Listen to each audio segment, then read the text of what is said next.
Bom, continuando aqui, né, na aula passada, no vídeo anterior, né, nós fizemos aqui a importação de todos os dados numa variável chamada dados lista, em que ele percorreu cada uma das pastas e depois cada um dos itens dentro de cada uma dessas pastas. Agora, o próximo passo é transformar essa lista, né, isso aqui é uma lista, como vocês podem ver, é uma lista dentro, são várias listas dentro de uma grande lista. A gente vai transformar esse aqui num data frame para enxergar melhor. O comando para transformar isso num data frame é pd.concat. Então, deixa eu apagar aqui, né? Na verdade, eu vou criar uma célula para cima. Então, é pd.concat. Ele vai concatenar. Tá? E o que ele vai concatenar? Dados lista. Tá? Então, você vai pegar cada uma dessas listas aqui e vai concatenar elas, ou seja, vai colocar uma no lado da outra. O que eu vou usar como referência para colocar uma no lado da outra? Né?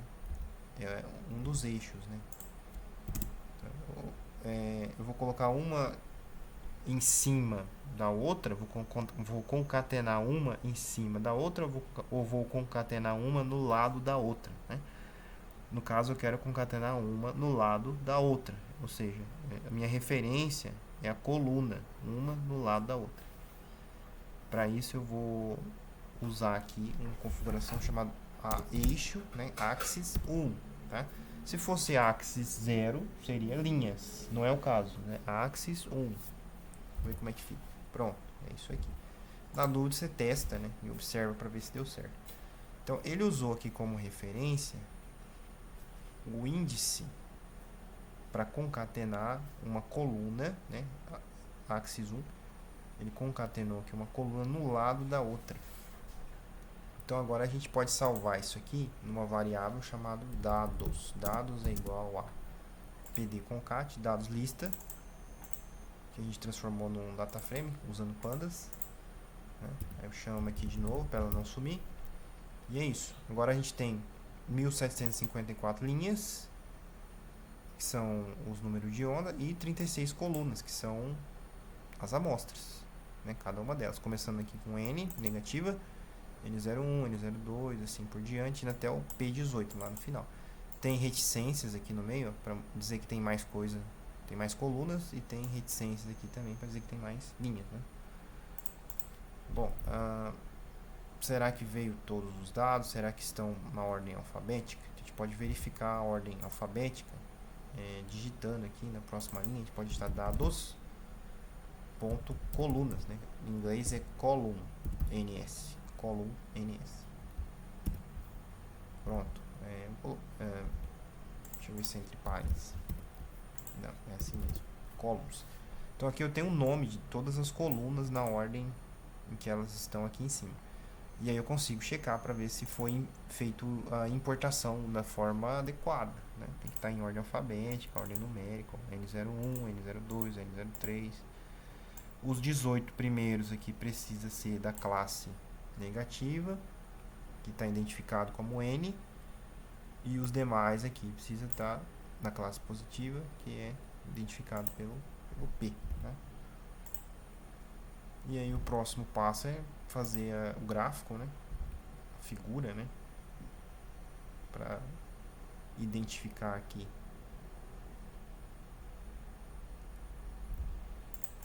o comportamento, né, da figura. Então plt.plot dados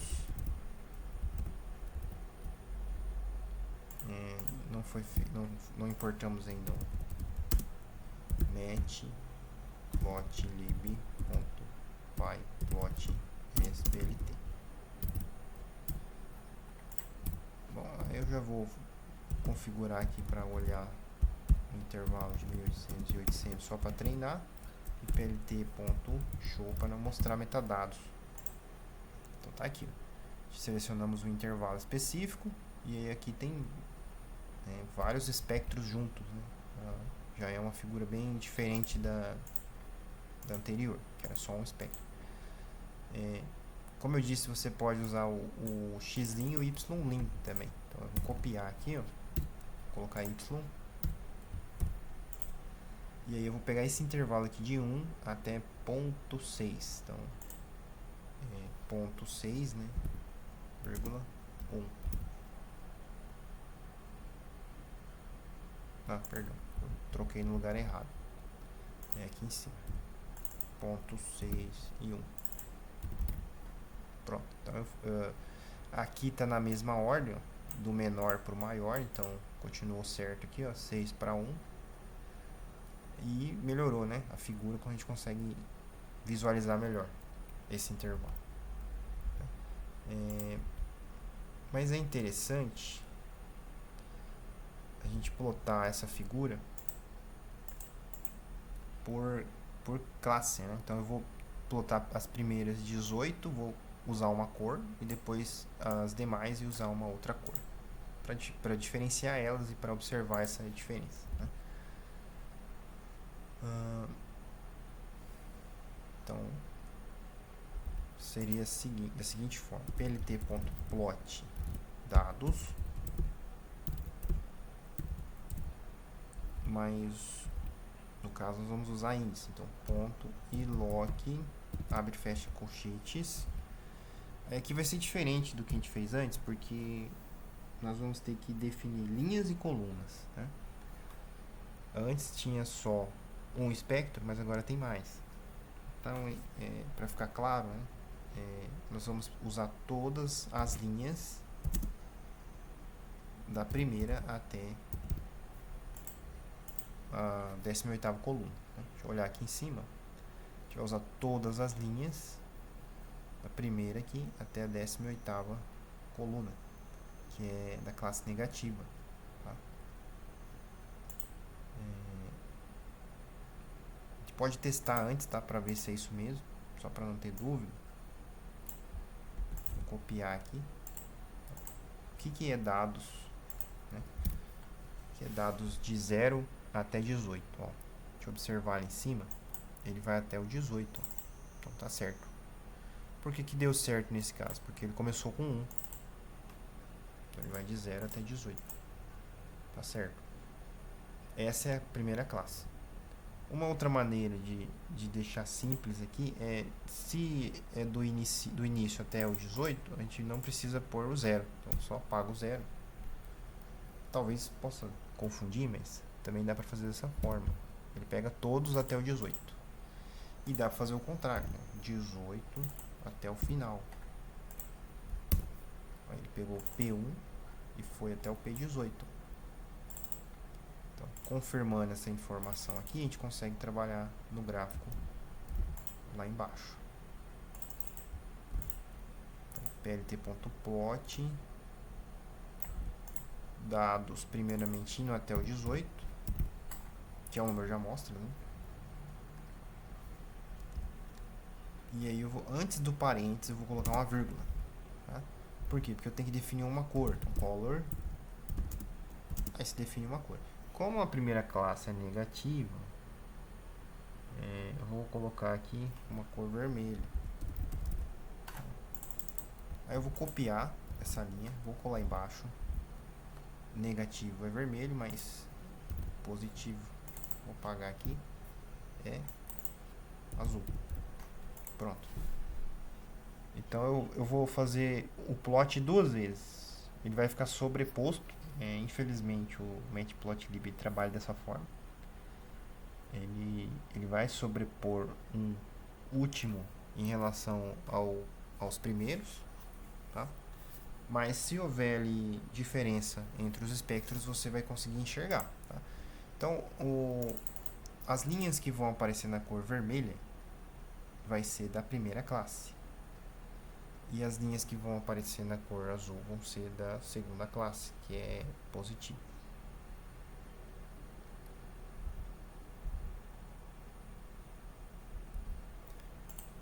E eu vou colocar aqui embaixo plt.show para mostrar essa figura. Tá aqui. Então, quase não dá para ver o vermelho. Se eu inverter aqui, ó, blue para red, ó, vocês podem observar que o vermelho apareceu mais do que azul. Vou dar um Ctrl Z. porque é assim que funciona, tá? Ele sobrepõe, um gráfico sobrepõe em relação ao outro, tá? Eu vou escolher aqui um limite para ficar mais interessante trabalhar. O mesmo anterior, então eu vou copiar que está aqui, o limite x e o y. Pronto. Aí aqui a gente consegue enxergar melhor, né, as diferenças. Para deixar mais, controlar a espessura da linha, vocês vão usar um comando LW.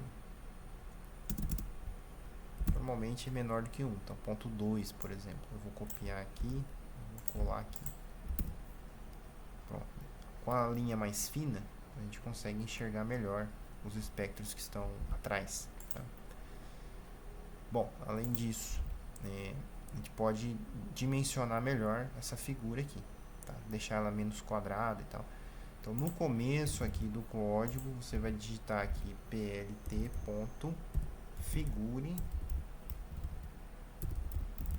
e vai configurar a figura, tá? O que é a figura? É a parte branca. O que é o plot?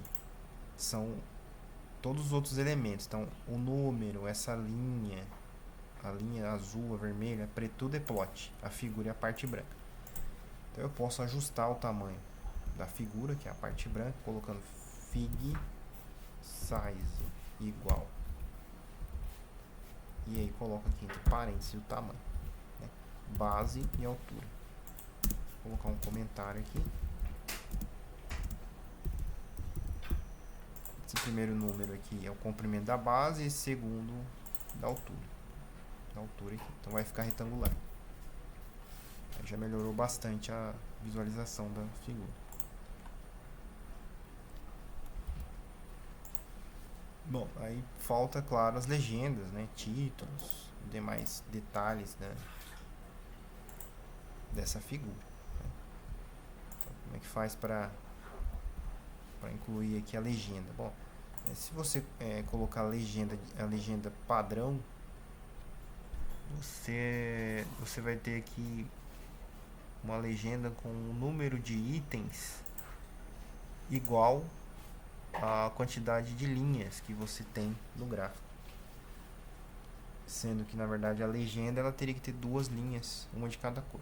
Então a gente vai precisar fazer aqui um ajuste, fazer uma legenda manual. Então, para isso nós vamos usar matplotlib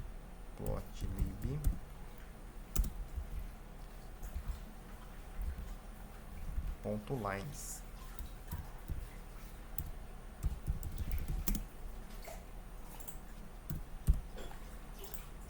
Bom, então de matplotlib nós vamos usar um conjunto de ferramentas que chama lines. E aí nós vamos dar um apelido, né?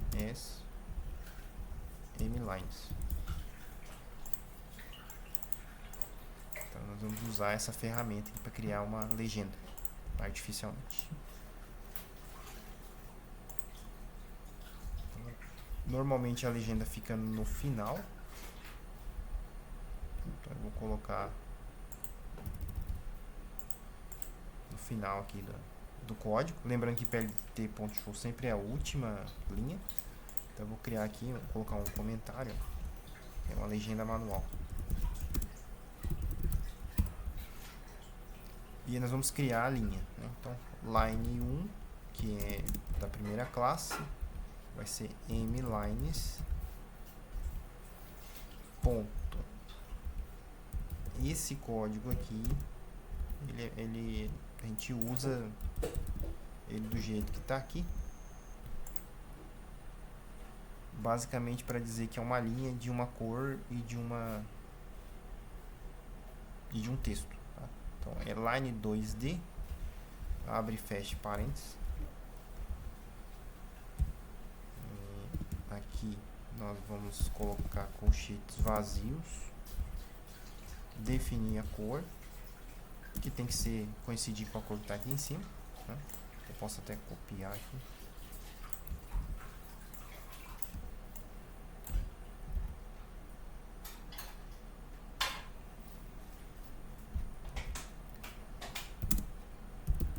E aí precisa da legenda, né? O que é a legenda? A gente chama de label, né? Label. Legenda é a classe, né? Então, classes. Aí nós temos duas classes, né? A 0 e a 1, que é negativo e positivo. Aqui é 0, que é negativo. É a primeira classe. Classe 0. Vou copiar, vou criar a linha 2. Line 2. Só vou trocar aqui a cor para blue. E a label de 0 para 1. Pronto. Essa é a linha 1, essa é a linha 2. Agora eu vou juntar as linhas em lines, uma lista. Tá? Line 1, line 2. Não tem uma maneira mais direta de fazer isso. Mas se vocês descobrirem, né, vocês podem compartilhar entre si. E aí, finalmente, nós vamos criar a legenda, que é plt.legend. Esse aqui seria o comando padrão. Mas como ele não vai aceitar dessa forma, a gente precisa inserir aqui manualmente. Tá? Legend, plt.legend. E aí, nós vamos informar para ele aonde está a legenda com handles. O que é a legenda? Handles. Handles é lines. Basicamente é isso. Aí você vai poder definir a posição da legenda dentro aqui do gráfico. Tá? E aí para isso você usa lock, de location, lock. E aí normalmente a gente trabalha aqui com localizações em cima, no meio, embaixo, no centro, na esquerda e na direita. Tá? Eu vou usar aqui, ó, no centro, embaixo, que é por aqui, onde está o cursor. No centro embaixo, né? Então seria lower center. Se fosse em cima, seria upper, com 2P. Se fosse esquerda, left, direita, right. Né? Então, a location dessa legenda será lower center, seria aqui embaixo no centro. E você pode definir também a fonte dessa legenda. Então, fonte temudo, na verdade é font size. Vou colocar 10, mas esse aqui você vai precisar ajustar manualmente de acordo com o que você preferir. Então, Shift Enter, aí já melhorou. A gente tem aqui a legenda criada, negativo e positivo. O que é vermelho aqui é negativo, o que é azul é positivo. O que a gente pode incluir aqui de informação, né? Tá faltando algumas informações aqui de o que é o eixo X, o que é o eixo Y e um título para o gráfico, né? Então a gente vai colocar essas informações logo depois do gráfico e antes da legenda. Então, plt.title, title, abre e fecha parênteses. Coloca aqui o título entre aspas, vou colocar dados brutos, porque ainda é o espectro sem tratamento, vírgula, o tamanho da fonte, size, aqui normalmente é um pouco maior, vou colocar 16,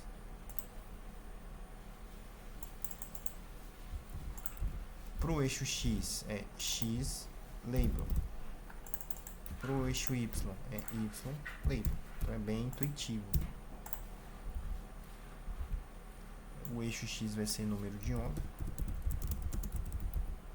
e o eixo Y vai ser transmitância.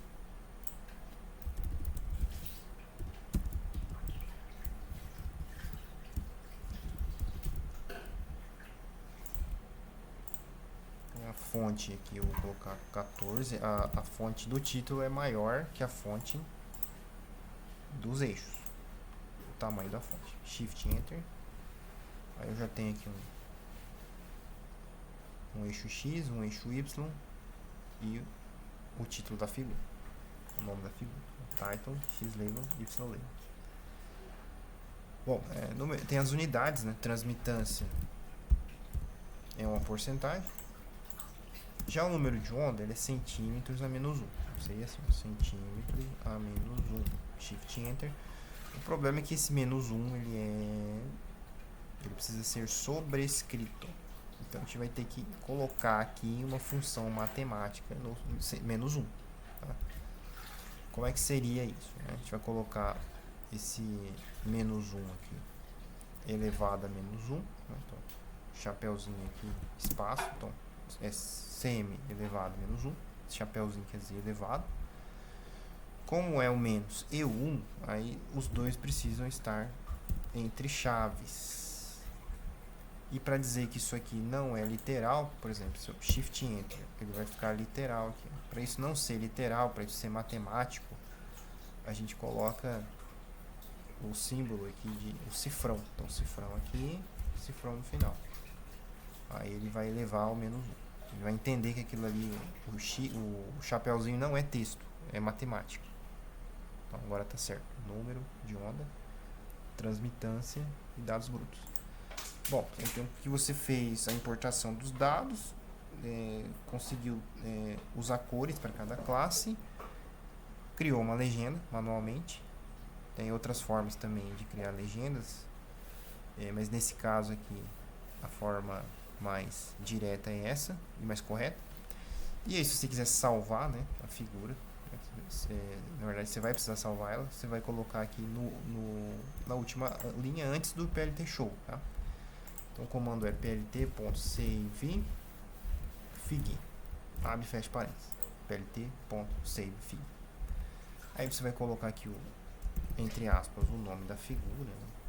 Normalmente eu uso números, então dados brutos ponto png, tem que salvar ela com o nome incluindo a extensão. PNG é uma opção interessante porque ela mantém a resolução da figura, tá? Você já pode configurar aqui a questão da própria resolução em DPI. Então DPI é igual a 300 ou 600, tá? Uma outra opção aqui importante é uma opção chamada bbox ints, bbox underline ints, que você vai colocar uma opção aqui tight, T-I-G-H-T. O que tight faz? Ele vai ajustar o gráfico na figura. Então, se você salvar sem o tight, pode ser que sobre espaço branco na figura. Você não vai poder aproveitar todo o espaço da figura. Para que o gráfico fique ajustado no tamanho da figura, nessa parte branca, você usa essa opção aqui, bbox ints tight. E aí, para a sua figura não sair transparente, né? Transparente é igual a false com letra maiúscula. Fecha parênteses. Então você vai ajustar o gráfico na figura, né? E vai dizer que o fundo é branco, transparente é falso, tá? Se você quiser uma figura com fundo transparente, você muda aqui para true, tá? E é isso. Shift Enter. Ele vai gerar a figura aqui normalmente, só que lá na sua pasta vai ter uma figura chamada dados.png. Tem uma figura salva lá.